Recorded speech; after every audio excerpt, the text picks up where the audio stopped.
Hello friends, हम पढ़ रहे थे केमिकल काइनेटिक्स, जिसमें हम काइनेटिक साल्ट इफेक्ट पढ़ रहे थे, effect of ionic strength on rate of A reaction. ठीक है, तो हम जिसमें प्राइमरी काइनेटिक साल्ट इफेक्ट पढ़ चुके थे आयनिक रिएक्शन के लिए, डायरेक्ट आयनिक स्ट्रेंथ कैसे काम करता है सिर्फ और सिर्फ आयन्स की कंसंट्रेशन पे। आज हम पढ़ेंगे सेकेंडरी काइनेटिक साल्ट इफेक्ट। लेकिन सेकेंडरी काइनेटिक साल्ट इफेक्ट पढ़ने से पहले हम पढ़ेंगे acid and base hydrolysis reaction. ठीक है, क्या पढ़ेंगे? एसिड बेस कैटेलाइज्ड रिएक्शन, ये पहले पढ़ेंगे हम। एसिड और बेस कैटेलाइज्ड रिएक्शन क्या है, कैसे इस पे इफेक्ट करती है रेट। ठीक है, तो अपन एसिड कैटेलाइज्ड की बात करता हूँ कि रिएक्शन मान लिया एसिड कैटेलाइज्ड है। एसिड कैटेलाइज्ड का मतलब क्या है? कोई रिएक्शन सब्ट्रैक्ट टू प्रोडक्ट में चेंज हो रही है, बीच में हमने इसमें एक कैटेलिस्ट के रूप में एच यूज किया है। तो ये रिएक्शन होती क्या है? फर्स्ट स्टेप में subtract absorb the proton. First step में क्या होता है? सब्ट्रैक्ट है वो एसिड के साथ रिएक्ट करता है, प्रोटॉन एब्जॉर्ब करता है ना। सेकंड स्टेप में क्या होता है? React with water and deprotonate. Last में क्या होता है?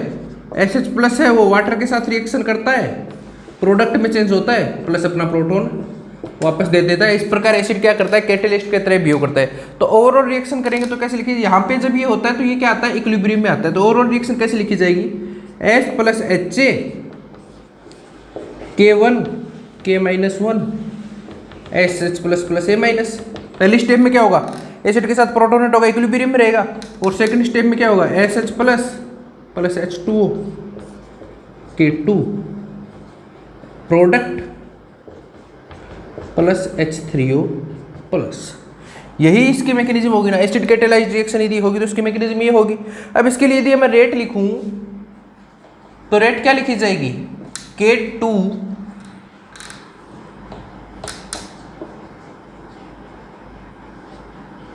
SH प्लस K2 H2O तो क्या है? बहुत एक्सेस है जिसे मैं नेग्लेक्ट कर सकता हूँ। SH प्लस ये लिखी जाएगी।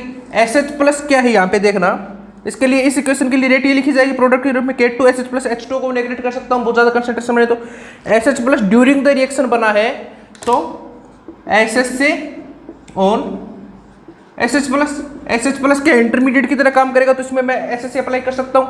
तो इस पर अप्लाई करूंगा तो D SH plus upon DT। देखना कैसे होगा। पहली स्टेप में SH प्लस बना है, साइन आएगा पॉजिटिव, K1 1 मोल बना है तो 1 से होगा SHA। सेकेंड स्टेप में SH प्लस कंज्यूम हुआ है, साइन आएगा negative, K-1 SH plus A minus, है ना। और थर्ड स्टेप में फिर से SH प्लस कंज्यूम हुआ है तो माइनस K2 SH प्लस क्या होता है? Equal to 0। ऐसे से क्या कहते हैं? इंटरमीडिएट की कंसंट्रेशन का फॉर्मेशन क्या रहता है? कांस्टेंट रहता है।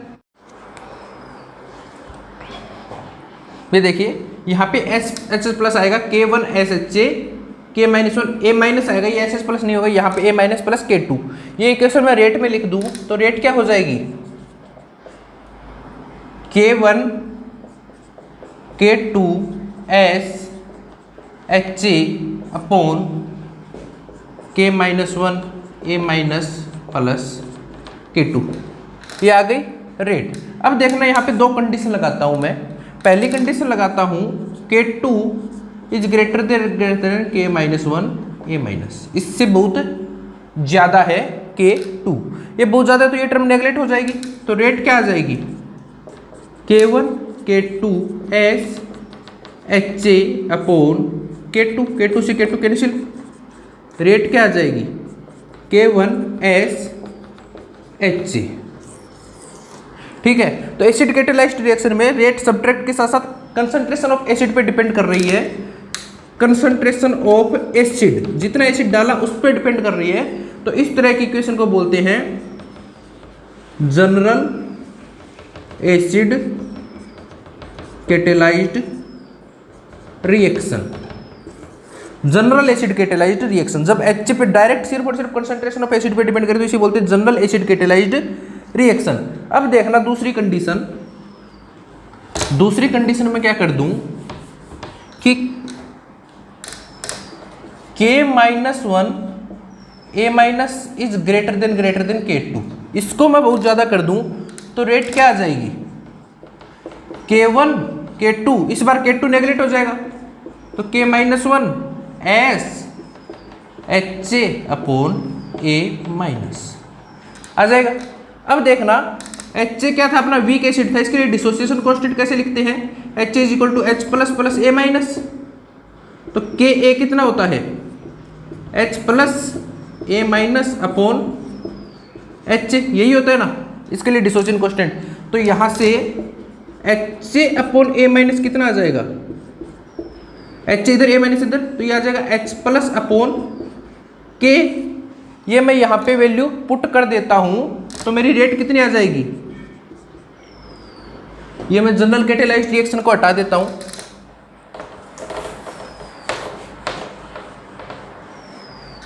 तो रेट कितनी आ जाएगी, यहाँ देखना, rate is equal to K1 K2 K-1 Ka S H+, यही आ जाएगी ना। इससे बोलते हैं स्पेसिफिक एसिड कैटेलाइज्ड रिएक्शन, जिसमें एसिड पे डिपेंड करे वो तो थी जनरल, यहाँ पे कंसंट्रेशन ऑफ सिर्फ H+ की डिपेंड करी। फर्क समझ रहे हो कि ये भी तो सर एसिड ही है, वो एसिड की कंसंट्रेशन थी कि मैंने 5 मोलर एसिड डाला तो 5 मोलर एसिड पे डिपेंड कर रही है, ये किस पे डिपेंड करी कि कितना एसिड डिसोशिएट हुआ या कितना एसिड काम आया, उस पर डिपेंड कर रही है। इसे क्या बोलते हैं, स्पेसिफिक एसिड कैटेलाइज्ड रिएक्शन। अब देखना ये तो रेट है, मैं जनरल रेट क्या लिखता हूँ, जनरल रेट पे इक्वेशन क्या थी, S change into product HA, तो जनरल रेट क्या होती है, rate constant K into S, इस पे डिपेंड करती है ना। तो यहाँ से रेट कांस्टेंट कितना आ जाएगा, देखना जनरल रिएक्शन होती है तो रेट कांस्टेंट आ जाएगा अपना K1 K2/K-1 Ka H+, ये जनरल रेट कांस्टेंट आ जाएगा। इससे मैं एक नया कांस्टेंट मान लेता हूँ K = K+ लिख देता हूँ, है ना, कि या KH+ इंटू H+, है ना। KH+ क्या है, K1 K2 K-1 K2, ये हो जाएगी base catalysed acid catalysed reaction, ठीक है, ये हो जाएगी एसिड कैटेलाइज्ड रिएक्शन। ये एसिड आई थी KH+ और H+। यदि मुझे बेस कैटेलाइज्ड रिएक्शन हो लिखनी हो तो बेस कैटेलाइज्ड रिएक्शन सेम इसी तरीके से लिखी जाएगी, K = KOH- OH-, है ना। तो ये आ गई। अब देखना इधर दोनों तरफ मैं लॉग ले लेता हूं तो क्या हो जाएगा, ln K = ln KH+ plus ln H+, यही हो जाएगा ना। या फिर मैं लॉग लिख लूँ तो log K = log KH+ plus log H+, और log H+ क्या होता है, pH, क्योंकि pH की डेफिनेशन क्या होती है, -log H+। तो यहाँ से log K = log KH+ minus pH। तो एसिड कैटेलाइज्ड रिएक्शन में रेट कांस्टेंट pH पे कैसे डिपेंड करता है, ऐसा, यदि pH बढ़ाएंगे तो रेट कांस्टेंट क्या होगा, कम होगा, क्योंकि K क्या था, ओवरऑल रेट कांस्टेंट, KH+ क्या था, K1 K2/K-1 Ka, rate constant for acid, है ना। तो यदि मैं pH बढ़ाता हूं तो रेट क्या होती है, कम। एसिड कैटेलाइज्ड में यदि मैं pH क्या करता हूं, इंक्रीज करता हूं तो रेट क्या होती है, डिक्रीज। सेम मैं इसी के लिए लिखूंगा तो log K क्या लिखा जाएगा, log KOH- प्लस pH, ये क्या है, base catalysed reaction, base catalysed. तो एसिड कैटेलाइज्ड रिएक्शन के लिए रेट कांस्टेंट क्या जाएगा, rate = K1 K2 K S H+, ये स्पेसिफिक है, इसके लिए रेट कांस्टेंट आ जाएगा H प्लस इसे मैंने के एच प्लस दे दिया तो रेट कॉन्स्टेंट आ जाएगा के इज इक्वल टू के एच इंटू एच प्लस, जहाँ से लॉग क्या आ जाएगा ये वाला, बेस के लिए ये आ जाएगा। तो बेस के लिए यदि पीएच बढ़ाऊंगा तो रेट कांस्टेंट की वैल्यू क्या होगी, बढ़ेगी। और इसके लिए ग्राफ बनाऊंगा तो ग्राफ कैसा आएगा, ग्राफ बनाऊंगा तो ग्राफ कैसा आएगा देखना, लॉग के वर्सेज पीएच के बीच ग्राफ कैसा आएगा, ऐसा। किसके लिए, एसिड कैटेलाइज्ड रिएक्शन के लिए, एसिड कैटेलाइज्ड रिएक्शन के लॉग पी और पीएच का ग्राफ आएगा ऐसा। ये है एसिड कैटेलाइज्ड और बेस कैटेलाइज्ड रिएक्शन, कैसे इसका रेट कांस्टेंट डिपेंड करता है, कैसे क्या होता है, ठीक है। अब हम पढ़ेंगे सेकेंडरी काइनेटिक साल्ट इफेक्ट, जो क्या कहता है यदि रिएक्शन एसिड कैटेलाइज्ड हो या बेस कैटेलाइज्ड हो तो उस कंडीशन में आयोनिक स्ट्रेंथ रेट को कैसे इफेक्ट करती है, उस कंडीशन में कैसे इफेक्ट करती है। हम पढ़ेंगे सेकेंडरी काइनेटिक साल्ट इफेक्ट। पहली चीज तो ये नॉन डायरेक्ट है, और दूसरा क्या बताता है, effect of ionic strength in acid catalysed reaction, acid या बेस, और बेस भी लिख सकता हूं, एसिड या बेस कैटेलाइज्ड रिएक्शन है तो उस कंडीशन में आयोनिक स्ट्रेंथ का इफेक्ट बताती है कौन सी, सेकेंडरी काइनेटिक साल्ट इफेक्ट। अब देखना, मैं यदि हाइड्रोलाइसिस ऑफ केन शुगर कर रहा हूं, एग्जांपल ले रहा हूं, हाइड्रोलाइसिस ऑफ केन शुगर, तो अब भी हमने बोला कि यदि एसिड कैटेलाइज्ड रिएक्शन है तो उसके लिए रेट कांस्टेंट क्या होता है, रेट कांस्टेंट होता है अपना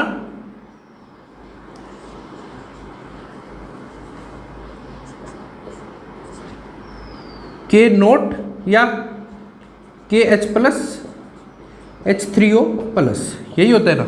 एसिड हाइड्रोलाइसिस रिएक्शन से देखा था अपने, एसिड हाइड्रोलाइसिस रिएक्शन के लिए K इक्वल टू होता है KH plus plus H3O plus, इस पे डिपेंड करता है H3O प्लस पे। और H3O प्लस किस पे डिपेंड करता है, कैसे ये बनता है।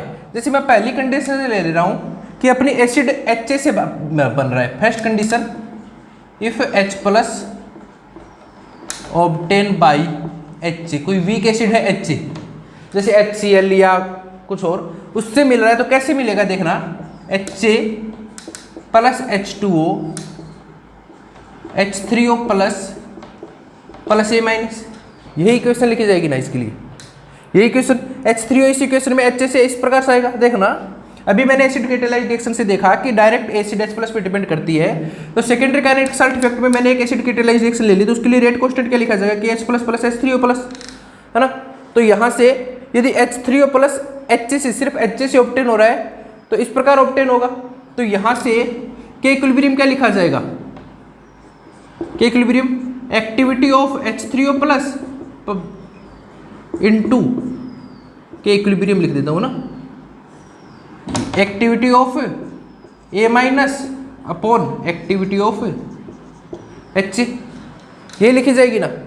और एक्टिविटी अपन पढ़ चुके हैं क्या होता है, गामा इंटू कंसंट्रेशन, है ना, गामा इंटू कंसंट्रेशन होता है। तो K इक्वल टू क्या आ जाएगा, gamma H3O plus gamma A minus gamma HA, यही into gamma concentration of H3O plus upon concentration of HA into concentration of H2, यही हो जाएगा। तो यहाँ से H3O प्लस क्या आ जाएगा, K HA H2O into gamma HA upon gamma H3O plus gamma A minus, यही आएगा ना। यहाँ से एक्टिविटी में लिखा, एक्टिविटी को गामा इंटू कंसंट्रेशन में लिया तो ये आ गया, ये वैल्यू यहाँ पे रख दूंगा और इसको हटा दूंगा तो रेट कांस्टेंट कितना आ जाएगा, देखना ये वैल्यू मैंने यहाँ पे रख दी, इस जगह रख दी H3O वैल्यू, और ये फिर मैं हटा दूंगा तो रेट कांस्टेंट अपना क्या आ जाएगा, K इज इक्वल टू वही K naught gamma HA upon gamma H3O plus into gamma A minus, यही आ जाएगा ना। KH प्लस, इसकी वैल्यू मैंने ये रख दी KHAH2 गामा, ये इसको एक नया रेट कांस्टेंट मान लूंगा तो K इक्वल टू क्या आ जाएगा, ये आ जाएगा, ये आ गया। अब देखना दोनों तरफ लॉग ले लूंगा तो log K equal to log K naught plus log gamma HA minus log gamma H3O plus minus log gamma A minus, ये लिखी जाएगी ना A माइनस। अब देखना यहाँ से log K upon K naught is equal to log gamma HA minus log gamma H3O plus minus log gamma A minus. अपनी equation क्या थी, log gamma is equal to क्या थी, minus A Z² root I. तो HA के लिए रखूंगा तो 0, क्योंकि HA क्या है, न्यूट्रल, तो log गामा HA क्या आ जाएगा 0, log gamma H3O plus charge कितना है +1, तो ये आ जाएगा माइनस A रूट आई, और log gamma A minus minus की स्क्वायर +1 तो माइनस A रूट आई, है ना। देखो HA के लिए चार्ज 0 0, H3O प्लस के लिए चार्ज 1 1 की स्क्वायर 1, A माइनस के लिए चार्ज -1 तो -1 की स्क्वायर 1, तो ये आ जाएगा। ये वैल्यू मैं यदि यहाँ पे रखूँगा, ये वैल्यू यदि मैं यहाँ पे रखूँगा तो क्या होगा, ये 0 ये माइनस माइनस प्लस, तो log K upon K naught कितना आ जाएगा, plus plus 2A root I. यानी कि यदि मैं आयोनिक स्ट्रेंथ इंक्रीज कर रहा हूं तो रेट क्या हो रही है, इंक्रीज हो रही है। ठीक है, समझ में आ गया। कैटेलिस्ट की यदि आयोनिक HF से यदि अपना देखो एसिड कैटेलाइज्ड रिएक्शन है, जो HA से मिल रहा है, तो यदि मैं आयोनिक स्ट्रेंथ बढ़ा रहा हूं तो रेट क्या हो रही है, इंक्रीज हो रही है। समझ में, ये है सेकेंडरी काइनेटिक साल्ट इफेक्ट की कैसे आया। अब देखना फर्क क्या है पिछली और इस वाली में फर्क। ये कब आया, जब मैंने HA से लिया, है ना। दूसरा मैं क्या कर रहा हूं, मान लिया कि मेरा NH4 प्लस से एसिड प्राप्त हो रहा है, तो कैसे होगा, NH4 प्लस H2O क्या होगा, H3O प्लस प्लस NH3, यही होगा ना। तो इसके लिए K क्या लिखा जाएगा, K क्या लिखा जाएगा, activity of H3O plus into activity of NH3 upon activity of NH4 plus, ये लिखा जाएगा ना। तो K इक्वल टू क्या हो जाएगा, gamma H3O plus gamma NH3 upon gamma NH4 plus into H3O plus NH3 upon NH4 plus, ये लिखा जाएगा। तो अब यहां से H3O प्लस कितना हो जाएगा, H3O प्लस हो जाएगा अपना K NH4 plus NH3 into gamma NH4 plus upon gamma H3O plus into gamma NH3 हो जाएगा। यहाँ से जब इसी में उसमें लिखूंगा अपनी K इज इक्वल टू के H plus into H3O plus में लिखूंगा, तो ये कैसे लिखूंगा, तो यहाँ से एक नया रेट कॉन्स्टेंट क्या आ जाएगा, K is equal to K naught gamma की टर्म में gamma NH4 plus upon gamma H3O plus into gamma NH3। log K upon K naught कितना आ जाएगा, log लूंगा तो log K upon K naught कितना आ जाएगा, log gamma NH4 plus minus log gamma H3O plus minus log gamma NH3। Same उस NH4 से ऑब्टेन हुआ, तो ये आ गया अपना। ठीक है, एक्टिविटी लिखी, एक्टिविटी से कंसंट्रेशन लिखी, कंसंट्रेशन निकाली, रेट कांस्टेंट लिखा। अब यहाँ पे डिमाई हेक्टर लिमिटिंग लो लगाऊंगा तो log गामा NH4 प्लस क्या आ जाएगा, माइनस A, चार्ज कितने +1 की square +1 root I. log gamma H3O plus कितना आ जाएगा minus A plus 1 square plus 1 root I. log gamma NH3 कितना आ जाएगा, जीरो चार्ज है तो जीरो। ये वैल्यू यदि मैं यहां पे रखूंगा, ये वैल्यू यहां पे रखूंगा तो क्या होगा, ये वैल्यू रखूंगा तो log k upon K naught is equal to minus A root I, फिर minus minus plus plus A root I minus zero, ये कैंसिल, तो log k upon K naught क्या हो गया जीरो। अब समझ में आया, सेकेंडरी काइनेटिक साल्ट इफेक्ट बताता है कि एसिड कैटालाइज्ड रिएक्शन एसिड और बेस जो हमने डाला है उस पर डिपेंड करता है। देखना रिएक्शन एक ही थी, लेकिन यदि HA से किया तो डायरेक्टली प्रोपोर्शनल टू रूट आ गया, और यदि मैंने NH4 प्लस से किया तो जीरो आ गई, रेट की डिपेंड है ना। और यदि मैं इसे FeH2O6 प्लस 2 एसिड लेता हूं ना तो ये इनवर्सली प्रोपोर्शनल टू 1/रूट आ जाएगा।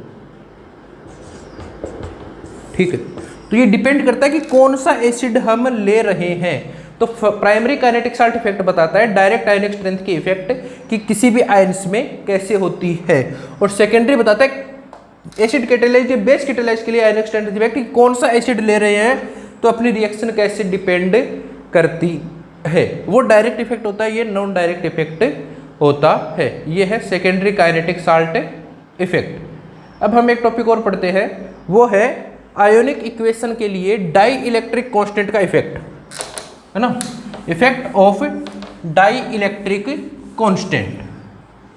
ऐसा टॉपिक है effect of dielectric constant. Dielectric constant जानते हो क्या होता है?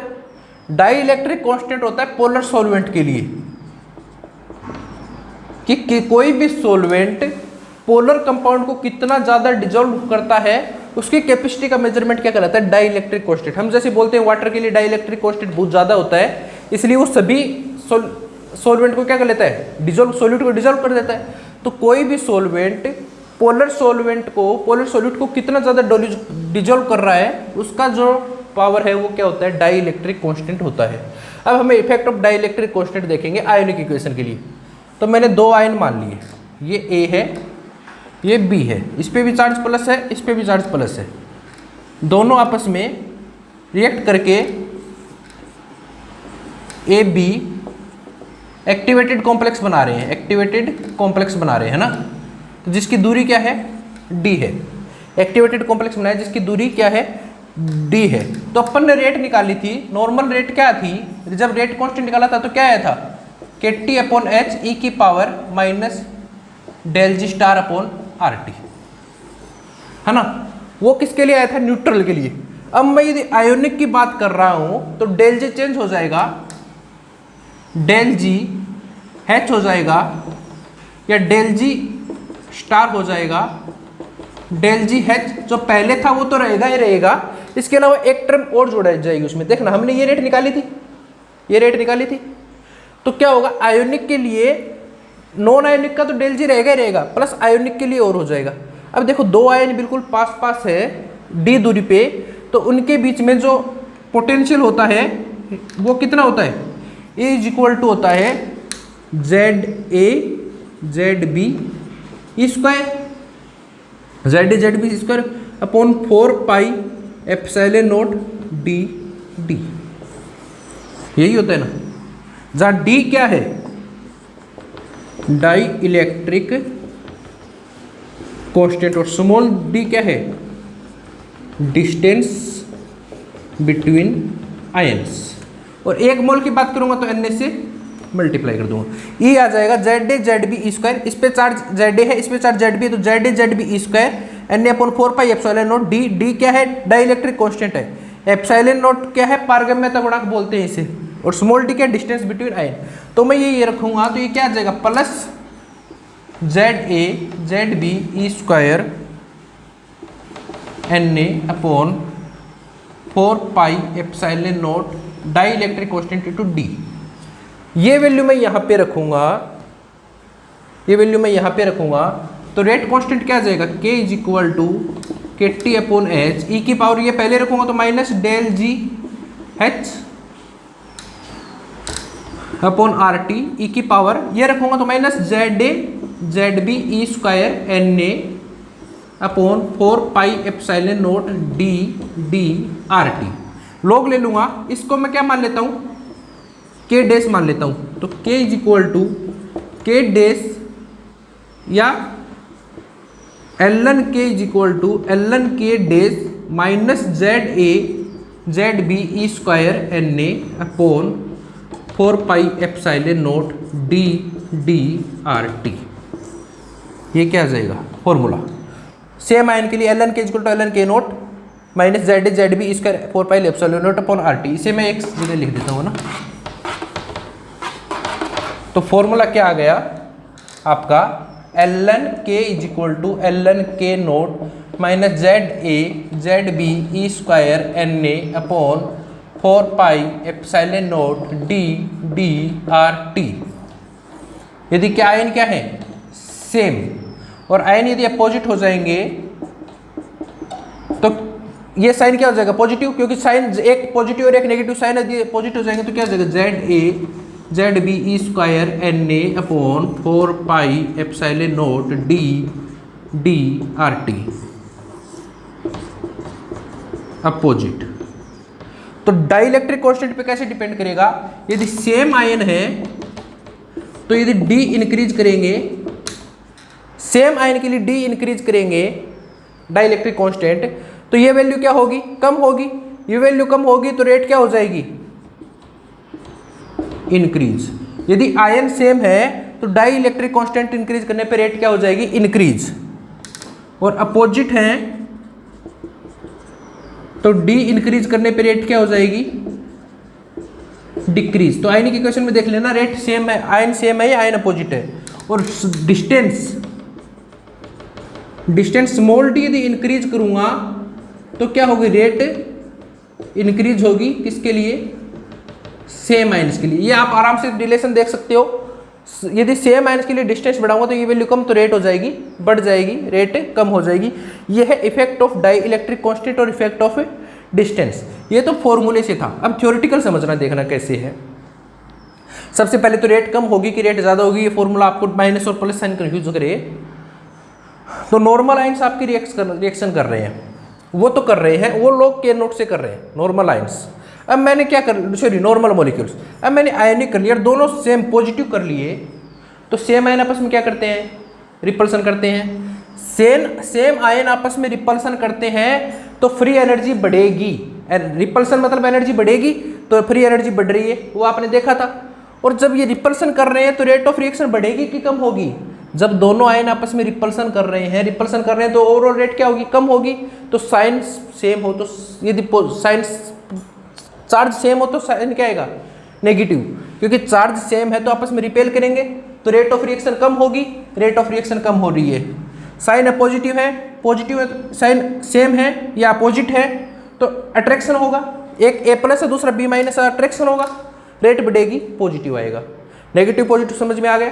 अब देखना डिस्टेंस, यदि मैं पॉजिटिव साइन के बीच की डिस्टेंस बढ़ा देता हूं तो रिपल्सन क्या होता है कम होता है। पॉजिटिव साइन के बीच की डिस्टेंस बढ़ा देता हूं तो रिपल्सन क्या होता है कम होता है।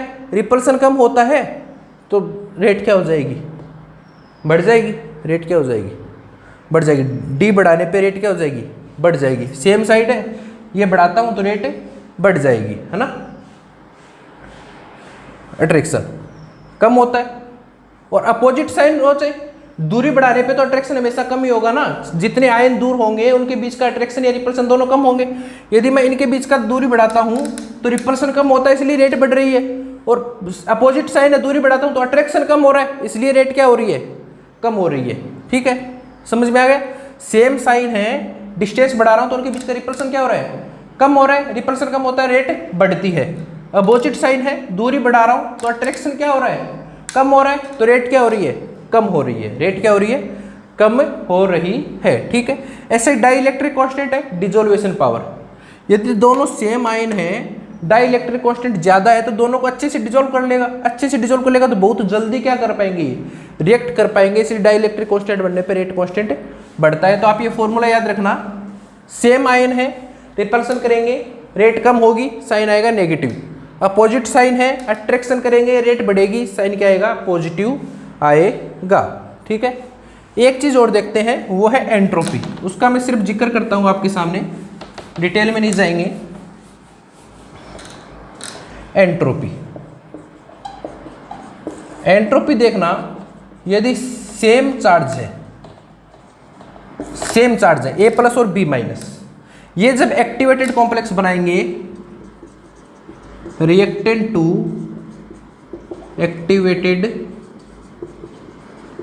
कॉम्प्लेक्स में जाएंगे, देखना सेम चार्ज है, आपस में रिपल्सन है, दूर दूर रहते हैं, दूर दूर रहते हैं, एक्टिवेटेड कॉम्प्लेक्स बनाया, पास आ गए, पास आ गए, तो एंट्रोपी क्या हो जाएगी, डिक्रीज, यानी कि नेगेटिव। समझ में आया?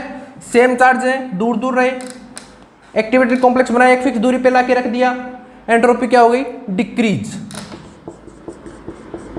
अपोजिट चार्ज है, पास पास थे, अट्रैक्शन था, पास पास थे, एक फिक्स दूरी पे कर दिया, दूरी बढ़ गई, एंट्रोपी क्या हो गई, इंक्रीज, पॉजिटिव। एंट्रोपी का कॉन्सेप्ट समझ में आ गया? सेम चार्ज है, एक्टिवेटेड कॉम्प्लेक्स बनाने पे एंट्रोपी डिक्रीज होती है, अपोजिट चार्ज है, एक्टिवेटेड कॉम्प्लेक्स बनाने पे एंट्रोपी क्या होती है, इंक्रीज होती है। यह है effect of dielectric constant on a ionic equation. एक क्वेश्चन करते हैं, जून 2014 का क्वेश्चन है, उस पर चारों चीज डिफेक्ट करते हैं कि क्या फर्क पड़ेगा, क्या फर्क नहीं पड़ेगा। इक्वेशन देखना, आपको जून 2014 का क्वेश्चन है, फॉर्मूला दिया था CH3Cl CO minus plus OH minus CH3OH CO minus plus Cl minus, ये इक्वेशन दी थी। इस पे पहला देखना इफेक्ट देखना आयोनिक स्ट्रेंथ का, चारों चीज पूछी थी। नेट का जून 2014 क्वेश्चन है, इसमें आयोनिक स्ट्रेंथ बढ़ाने पे क्या होता है, डाई इलेक्ट्रिक कांस्टेंट बढ़ाने पे क्या होता है, एंट्रोपी क्या होती है और प्रेशर का इफेक्ट है क्या होता है। तो आयोनिक स्ट्रेंथ का फॉर्मूला अपना क्या था, सिर्फ आयन्स है, तो आयोनिक स्ट्रेंथ का क्या था, Ln लिया log K equal to log K naught plus 2a ZA ZB root I। ये भी नेगेटिव है, ये भी नेगेटिव है, दोनों साइन क्या आएंगे, पॉजिटिव।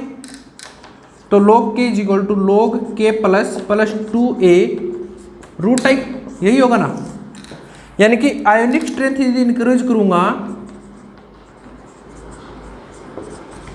करूंगा तो रेट क्या होगी, इंक्रीज होगी।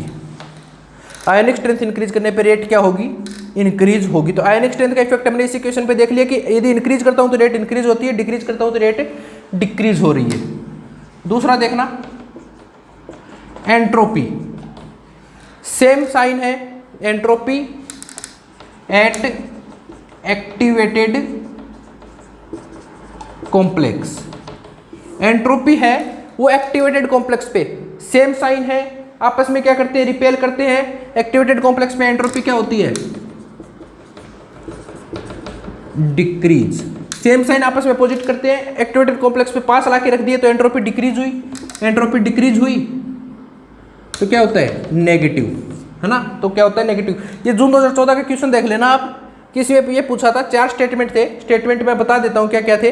पहला था entropy of activation is positive, गलत आता, ठीक है, ये देख लिया मैंने रेट। तीसरा देखना प्रेशर, प्रेशर का इफेक्ट आप इक्विलिब्रियम में पढ़ोगे, यदि आयन्स दूसरी तरफ कम है तो प्रेशर बढ़ाने पर रेट इधर जाती है, आयन इधर कम है तो प्रेशर बढ़ाने पर इधर आती है, और आयन दोनों तरफ सेम है तो प्रेशर का इफेक्ट नहीं होता।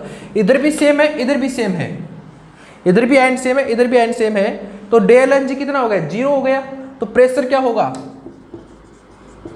No effect. प्रेशर का इफेक्ट क्या होगा, नो इफेक्ट। प्रेशर का इफेक्ट मैं आपको बता देता हूं, वैसे इक्वेशन क्या होती है, डेल के इक्वल अपॉन डेल पी होता है minus del V upon R T.